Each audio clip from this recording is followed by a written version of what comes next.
Wala pa yung sundo ko. 11 na. Parating na yun. Diyan yun siya mga gagaling sa likod ko.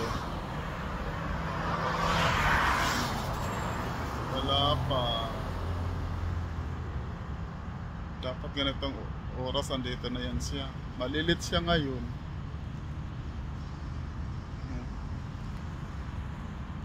Malilit siya.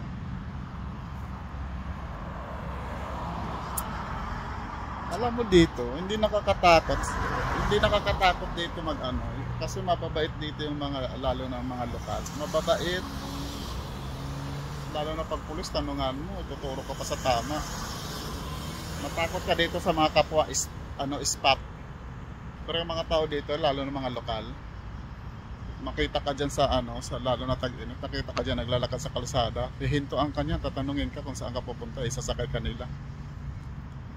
Oo, ganito dito kabait mga tao. Nang sa Pinas pa ako, takot ako pag sinabing diba? Kasi nga, nababalitaan natin, puro lang naman mga Pero pag makapunta ka na dito, masasabi mo na, ay, pala. Siguro, depende na rin yan sa tao. Kung magpapakita ka ng mo, anuhin ka nila talaga. Pero pag naman, hindi ka magpakita ng kaanuhan, magpapakita ka rin ng kabaitan, din naman sila mabait. Wag mo lang silang unahan pakitaan ng notego kasi siyempre gagrab kaya nila. Yan sa kanila dito. Pero sa kabaitan, mabait sila, super bait. Mabait ng mga dito. Ganun sila kabait.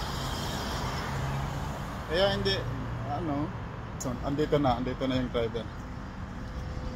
Andito na.